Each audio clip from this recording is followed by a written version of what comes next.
Investigators say that they busted a human trafficking and money laundering scheme tied to 4 massage parlors in the Denver area.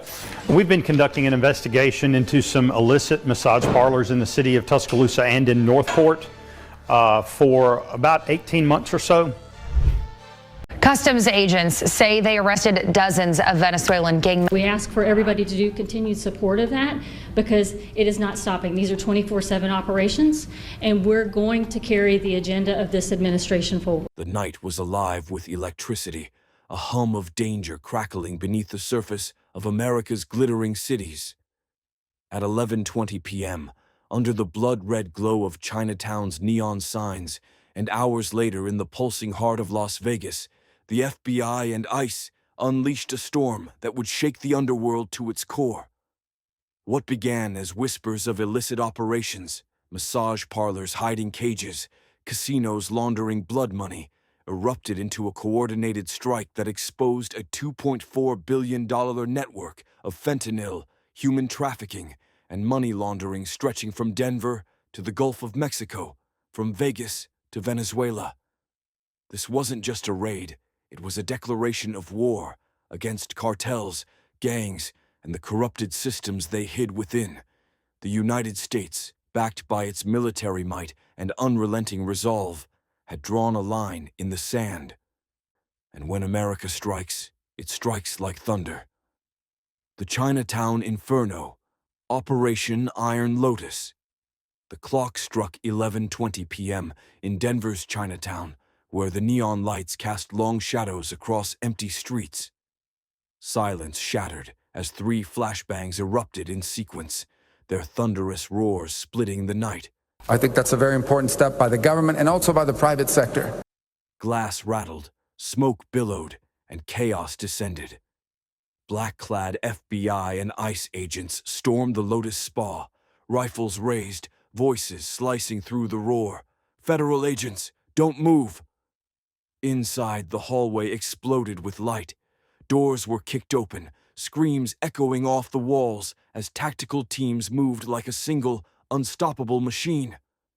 Room after room was cleared until one door, marked "Staff Only," burst open to reveal a nightmare. 19 women, trembling, bound, their eyes hollow under the fluorescent glare, stared back at the agents.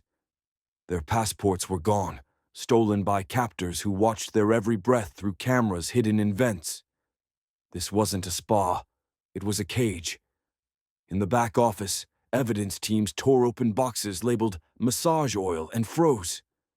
Inside were bricks of fentanyl worth $4.2 million, hundreds of kilos of cocaine, and $187,000 in cash stacked like ammunition. Digital ledgers blinked with offshore transfers. $28 million moved in just 3 months. The raid lasted 9 minutes, but in those 9 minutes, America uncovered a monster hiding behind soft lights and quiet music. The Lotus Spa was just the beginning. By sunrise, what started as a single raid had erupted into a national crisis. Inside the FBI's Houston field office, the evidence lab looked like a digital war room. Monitors flickered with stolen data, seized hard drives humming with secrets. Homeland Security and the FBI, they shut off about 4 square blocks around here. We've got some video we'd like to show you, but several operations have been ongoing all morning, more than a half dozen in the metro area. They were targeting, as you said, about 100 was the number they were looking to get. Agents stared at screens filled with ledgers, maps, and encrypted messages that pulsed with something alive, a network breathing beneath the system itself. The ledgers told a chilling story. Over $230 million had moved through 73 shell companies, each tied to fake import firms, nail salons, or construction fronts. Shipments of fentanyl and cocaine, disguised as medical solvents and ceramic powders, had been routed from Guangzhou, Cartagena, and Mexico City into U.S. ports under government-cleared manifests. But the deeper they dug, the darker it got. Buried in an encrypted folder was a list of internal contacts, not traffickers or smugglers, but officials. Code names like Project Serene, Blue Ridge, and Tango 9 matched restricted trade and security databases. When cross-checked, they led straight to state regulators, customs directors, and federal consultants. Emails revealed clearance approvals signed by licensed inspectors who had greenlit container after container of poison, paid not in cash but in crypto wallets tied to dark web exchanges holding $3.8 million in verified transactions. Silence filled the room. This wasn't just trafficking, it was treason wrapped in bureaucracy. The traffickers weren't hiding from the law, they were operating inside it. By mid-morning, Washington had been alerted. Emergency warrants rolled out nationwide. Dozens of officials, brokers, and trade liaisons were placed under surveillance. What began in one neon-lit parlor had exposed a billion-dollar alliance between traffickers and insiders, a hidden enemy feeding fentanyl and cocaine straight into America's bloodstream. The war wasn't only against the cartels, it was against America's own infected system. Las Vegas, the casino that never slept just one night earlier, on October 14, 2025, Las Vegas, the city of lights, turned cold. The usual cacophony of laughter, slot machines, and music went eerily silent as ICE and FBI agents stormed a high-end casino on the Strip. Helicopters hovered overhead, their red and blue lights flashing against the neon glow. Agents moved in fast, surrounding the building, locking every exit, and clearing the gaming floor as confused gamblers froze mid-hand. Screams cut through the air, slot machines went silent, and chips scattered across the floor like shrapnel. Vegas, for the first time, felt the sting of a war it never saw coming. By dawn, 98 people were under arrest, and what looked like a glamorous casino had been exposed as the money laundering hub of one of the world's most dangerous gangs, Tren de Aragua. Inside the glittering vaults, federal agents found millions in cash, all connected to a network stretching far beyond Nevada. This wasn't a gambling scandal. It was a criminal empire hiding in plain sight. For years, Tren de Aragua had turned Las Vegas into one of its laundering stations, and that night, the feds pulled the plug.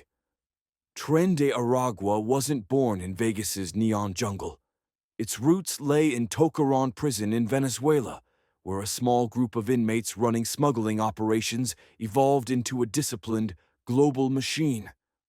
By 2025, the gang operated in Venezuela, Colombia, Chile, Ecuador, Peru, and the United States, with a portfolio of crimes that read like a horror list: drug trafficking, extortion, human smuggling, contract killings, and large-scale money laundering.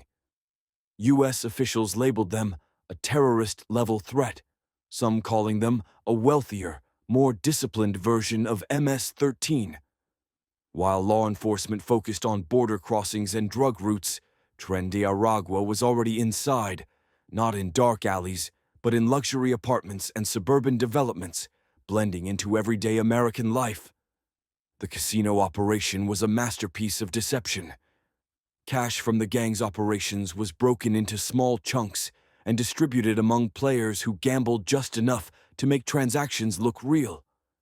They'd lose a little, win a little, then cash out with clean money, complete with receipts and tax slips. We definitely see that there are connections between TDA members here and TDA folks overseas, which is what's part of this indictment, and really the collaboration of this entire group here, which has been tracking TDA crimes and violence across the city of Houston with connections to this individual overseas.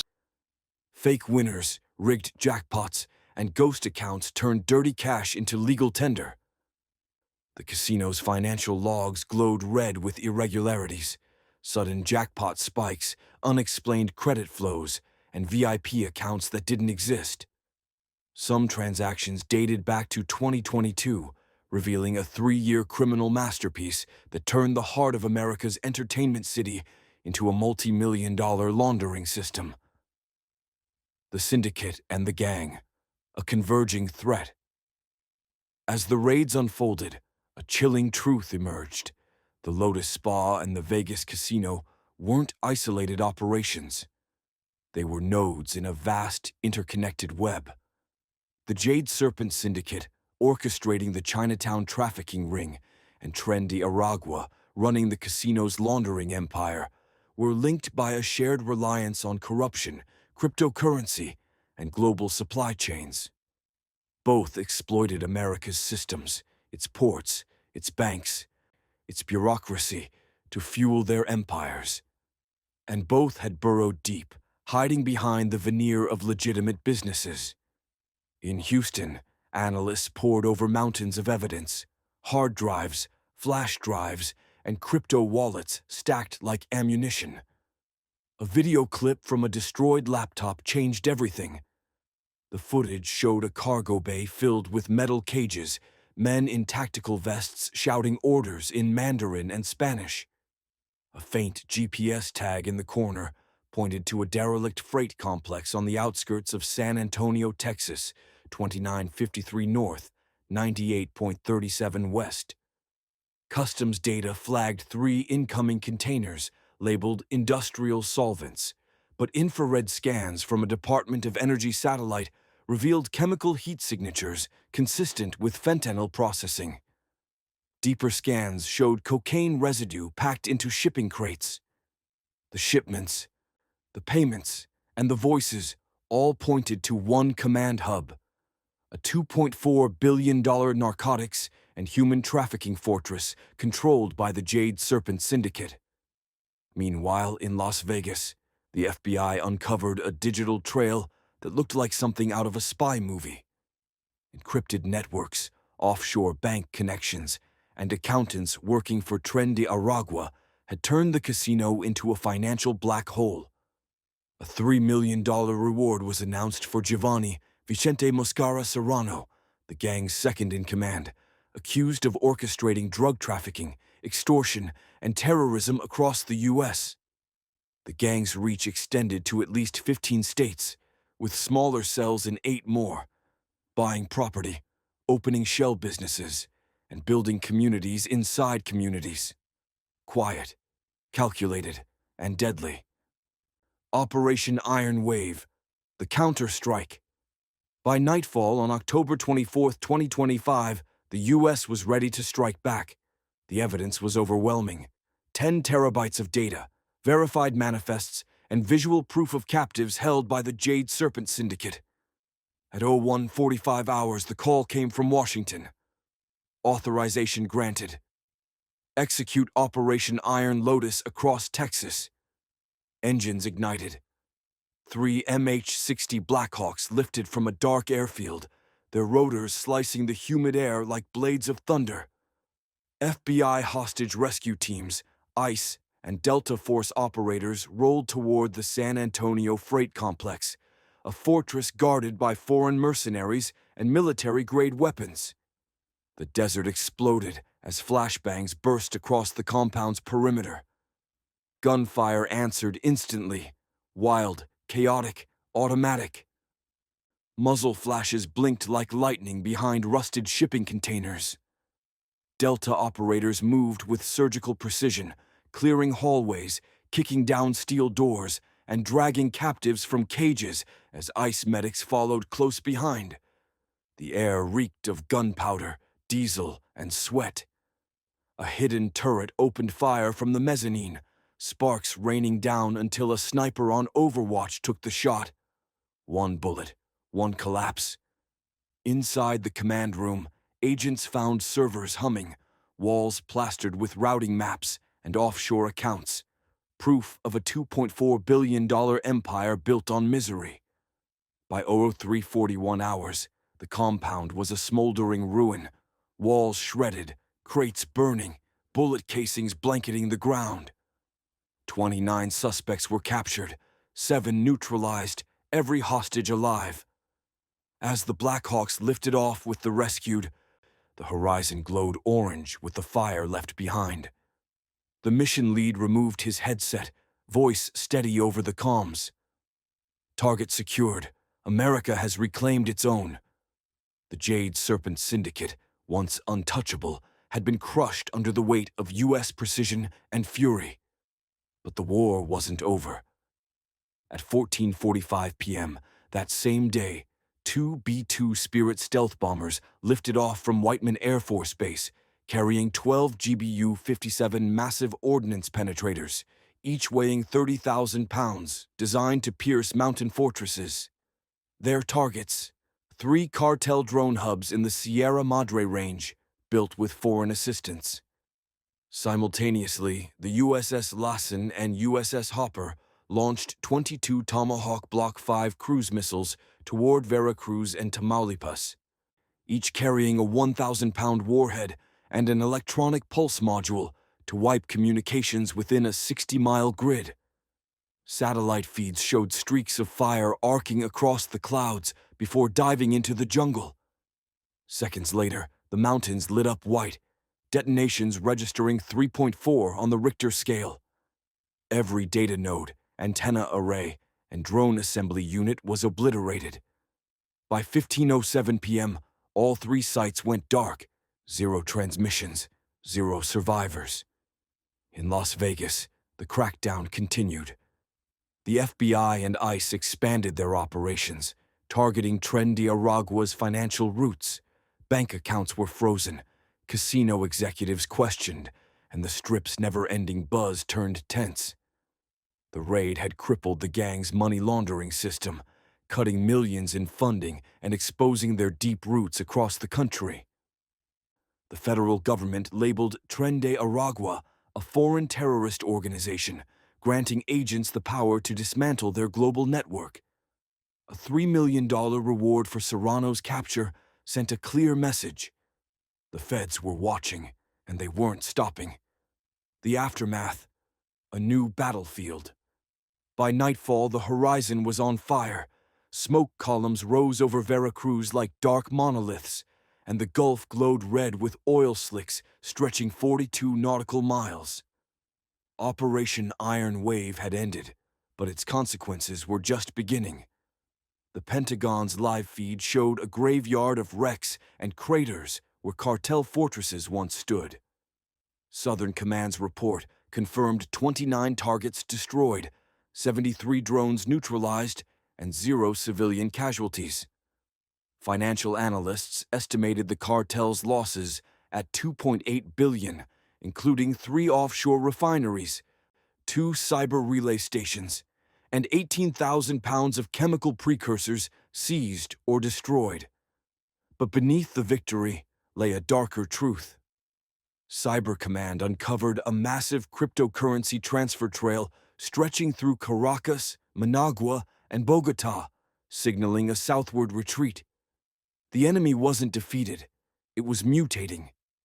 Intelligence intercepts from the Yucatan hinted at regrouping forces, remnants of the CJNG merging with Venezuelan mercenaries and rogue technologists from Eastern Europe.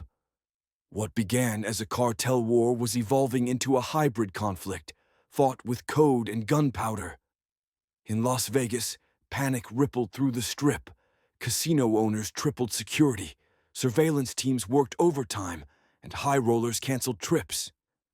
The city that never slept now felt the weight of a new reality. Beneath its glittering lights, a criminal empire had pulsed for years. Across the country, Tren de Aragua-linked crime spiked. Kidnappings in Texas, smuggling rings in Florida, and a second front in Nevada disguised as an entertainment business. The Vegas raid had cut off one head of the beast, but the rest was still moving. A nation united, a war unfinished. The following morning, as the sun rose over the Pacific, the world watched the aftermath unfold across global headlines. Oil prices surged, markets in Caracas and Beijing trembled, and satellite images of Veracruz showed only craters. What began as regional drug operations had escalated into a geopolitical shockwave, a warning to every hostile network that America's reach extended far beyond its borders. NATO analysts called it the first hybrid war victory of the 21st century, where precision bombs, cyber strikes, and human intelligence combined into a seamless weapon. Allies saw it as a turning point. Adversaries learned that America does not negotiate with chaos, it dismantles it. Behind closed doors, the Defense Intelligence Agency revealed that cartel factions had received technical support from foreign state proxies seeking to destabilize U.S. influence in Latin America. But their experiment backfired.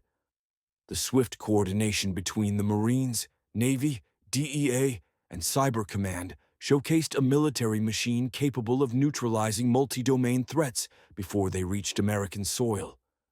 The battle for security is no longer confined to borders. The new front line runs through fiber optic cables, satellite networks, and economic trade routes. Every convoy, every data line, every drone signal is now part of the same war, a silent contest for dominance that defines the century ahead. Yet one truth remains unchanged. When America is threatened, it unites. From the steel decks of the USS Tripoli to the command centers in Miami and Washington, every soldier, sailor, and agent stood as one, relentless, disciplined, and unyielding. They carried not just weapons, but the weight of a nation's promise. Liberty will never yield to fear. As the camera pans over the dark waters of the Gulf, the narrator's voice fades to a steady calm. The border didn't move. The battlefield did. And wherever that battlefield goes, America will be there first. The Jade Serpent Syndicate and Tren de Aragua learned a brutal lesson. When you cross the line, America strikes like thunder, fast, decisive, and unforgiving. But the war isn't over. Somewhere deep in the jungles of South America, a new network is coming online. The next battle won't begin with a missile. It will begin with a signal,